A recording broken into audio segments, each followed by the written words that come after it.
नमस्कार दोस्तों, मेरा नाम है संस्कार और बहुत बहुत स्वागत है आप सभी का मेरे इस यूट्यूब चैनल पर। दोस्तों, सबसे पहले वीडियो की शुरुआत में मैं आप सभी लोगों को थैंक यू बोलना चाहूँगा। कल आप सभी लोगों ने मेरा बहुत ज़्यादा सपोर्ट किया है। मैं एकदम शॉक हो गया था जब मैंने देखा कि भाई 1 घंटे के अंदर उस बंदे के चैनल के ऊपर 100 से ज़्यादा कमेंट चले गए और सब बोल रहे हैं कि भाई स्ट्राइक हटाओ, स्ट्राइक हटाओ। अब जितने लोगों को नहीं पता है, मैं आप लोगों को बताना चाहूँगा कि दोस्तों परसों मैंने जो न्यू दिल्ली रेलवे स्टेशन की रीडेवलपमेंट के ऊपर एक वीडियो डाली थी, उसमें मैंने रेल लाइन डेवलपमेंट अथॉरिटी जो है RLDA जो है उसने एक वीडियो शेयर किया था उस प्रोजेक्ट का, जिसमें बताया गया था कि ये प्रोजेक्ट किस तरह का है। और गवर्नमेंट अथॉरिटी कोई भी वीडियो शेयर करती है तो वो मीडिया के लिए होती है और वो कॉपीराइट फ्री होती है। उसको हम लोग कभी भी यूज़ कर सकते हैं किसी भी वीडियो के अंदर फॉर एजुकेशनल पर्पस और फॉर न्यूज़ पर्पस।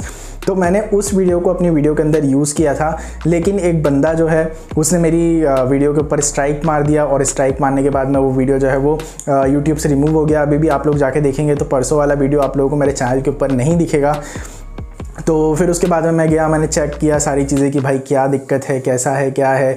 मैंने उस बंदे को मेल किया, उसको समझाया कि भाई जिस चीज़ के लिए आपने मेरे को स्ट्राइक मारी है वो कंटेंट ही आपका नहीं है, आप मुझको किस तरह से स्ट्राइक मार सकते हो। तो भाई फिर उसके बाद में मेरे पास में उसका मेल आया।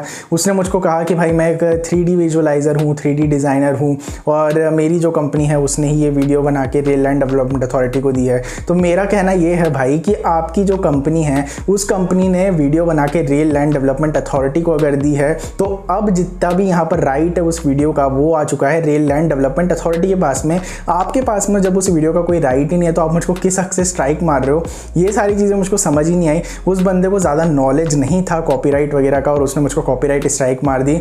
मेरे लिए ये काफ़ी ज़्यादा आप बोल सकते हैं कि ट्रॉमेटिक था। मेरा दिमाग बहुत ज़्यादा ख़राब हो गया था, क्योंकि आप सभी लोगों को पता है 98.2 के सब्सक्राइबर्स हमारे हो चुके हैं। बहुत ही जल्दी शायद इसी महीने हम लोग 100 के भी टच कर लेंगे और 100 के मिलने के बाद में जो दो सबसे इंपॉर्टेंट चीज़ रहती है, चैनल वेरिफिकेशन और सिल्वर प्ले बटन, वो दोनों मेरे अटक जाते हैं इस स्ट्राइक की वजह से। जिस चीज़ को लेकर मैं इतना ज़्यादा एक्साइटेड हूँ वो दोनों ही चीज़ें अटक जाती हैं इस स्ट्राइक की वजह से। तो मेरे लिए काफ़ी ज़्यादा बहुत ज़्यादा दुखी था मैं कल। बहुत ज़्यादा गुस्सा भी आया मुझको कि फालतू का स्ट्राइक मिला है। लेकिन फिर उस बंदे का रिप्लाई आया, आप रिप्लाई अपनी स्क्रीन के ऊपर पढ़ सकते हैं। इस बंदे ने बोला है कि इसने यूट्यूब से बोला है कि रिट्रैक्ट कर ले स्ट्राइक को। तो अभी तक तो स्ट्राइक जो है वो रिट्रैक्ट नहीं हुआ है, होपफुली जल्द से जल्द ये रिट्रैक्ट हो जाएगा। वीडियो का काफ़ी ज़्यादा टाइम मैंने इन सारी चीज़ों में ले लिया है, लेकिन मुझको आप सभी लोगों को थैंक यू बोलना था यार। आप लोगों ने कल इतना ज़्यादा सपोर्ट दिखाया है ना, वो बंदा परेशान हो गया सही में। आप लोगों ने 1 घंटे के अंदर उसके वीडियो पर 100-150 कमेंट कर दिए। वो बंदा परेशान हो गया कि भाई इतना कमेंट तो मेरे चैनल के ऊपर कभी नहीं आया होगा ज़िंदगी में जितना 1 घंटे के अंदर आ गया। परेशान हो गया वो बंदा। फिर उसने मेरे को मेल में भी ये चीज़ मेंशन करी कि भाई अपने फॉलोअर्स जो हैं, अपने सब्सक्राइबर्स जो हैं, उनको बोलो कि मेरे चैनल पर स्पैमिंग करना, कमेंट करना बंद करें। तो अगर अब आप लोग जाते हैं कमेंट करने के लिए तो मत कीजिएगा भाई, छोड़ दीजिए उसको। अब हम लोग फटाफट से आज की इस वीडियो को शुरू करते हैं। अब दोस्तों, आज की इस वीडियो में हम लोग बात करने वाले हैं दिल्ली से लेकर चंडीगढ़ के बीच में बने हुए हाईवे के बारे में, जिसको कि रिसेंटली व्हीकल फ्रेंडली हाईवे जो है ये घोषित किया गया है। इसका मतलब कि आप लोग अब दिल्ली से लेकर चंडीगढ़ के बीच में इलेक्ट्रिक व्हीकल्स की मदद से काफ़ी ज़्यादा आसानी से और काफ़ी ज़्यादा ईजिली कर सकते हैं। अब ऐसा क्यों, इसके बारे में हम लोग थोड़ा सा डिटेल में बात करते हैं। दोस्तों, जो BHEL है यानी कि भारत हैवी इलेक्ट्रिकल्स लिमिटेड जो है, इसने दिल्ली से लेकर चंडीगढ़ के बीच में अलग अलग लोकेशंस के ऊपर काफ़ी सारे जो हमारे व्हीकल चार्जिंग स्टेशन है इनको स्टैब्लिश किया है। अब इन व्हीकल चार्जिंग स्टेशन की मदद से आप लोग कभी भी दिल्ली से लेकर चंडीगढ़ के बीच में ट्रैवल करते हैं तो आप लोग अपना व्हीकल जो है इसको चार्ज कर सकते हैं। इस व्हीकल चार्जिंग स्टेशन के आसपास में काफ़ी सारी अमेनिटीज़ जो हैं आप लोगों को देखने के लिए मिलेंगी और बताया जा रहा है कि हर 25 से 30 किलोमीटर के एरिया के अंदर आप लोगों को एक ईवी चार्जिंग स्टेशन जो है ये देखने के लिए मिलेगा।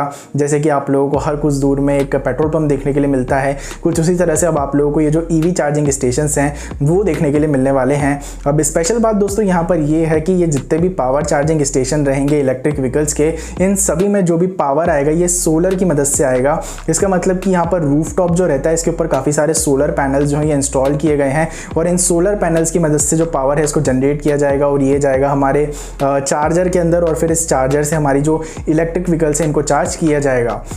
तो ये मुझको काफ़ी ज़्यादा एक अच्छी अपडेट निकल कर लगी। इसी के साथ में अगर हम लोग बात करें तो हमारे देश में faster adaptation and manufacturing of electric vehicles in India, इसका मतलब कि FAME1 करके एक पूरा प्रोग्राम जो है ये चल रहा है, जिसको कि मिनिस्ट्री ऑफ हैवी इंडस्ट्रीज़ जो है इसने लॉन्च किया है। इसके अंतर्गत हमारे देश के अंदर जो इलेक्ट्रिक व्हीकल्स हैं इनकी मैन्युफैक्चरिंग करना और साथ ही साथ में इनके लिए जो हमारा चार्जिंग इंफ्रास्ट्रक्चर है इसको इस्टेब्लिश करना, ये सभी काम किए जा रहे हैं। तो इसी के अंतर्गत यहाँ पर हमारा जो दिल्ली से लेकर चंडीगढ़ चंडीगढ़ वाला पूरा रूट है, इसके अंदर अलग अलग चार्जिंग स्टेशन इस्टेब्लिश किए गए हैं।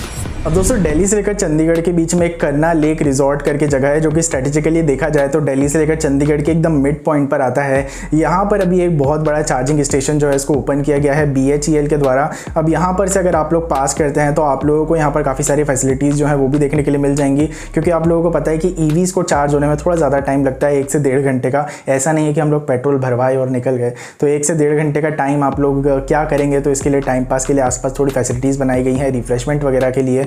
तो ये काफ़ी एक अच्छी अपडेट निकल कर आ रही है।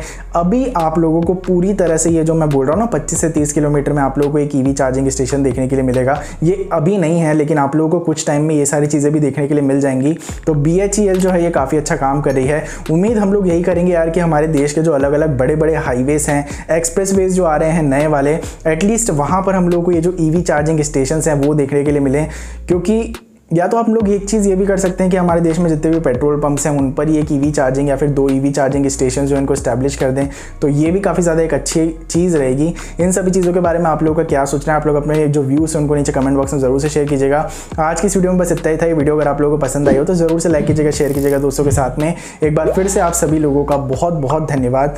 चैनल पर पहली बार आए हैं तो चैनल को सब्सक्राइब करके बेल नोटिफिकेशन को जरूर से ऑन कर दीजिएगा। बहुत ही जल्दी मिलेंगे एक और नई फ्रेश वीडियो के साथ में। तब तक के लिए be a traveller, be a explorer. जय हिंद, जय भारत, वंदे मातरम।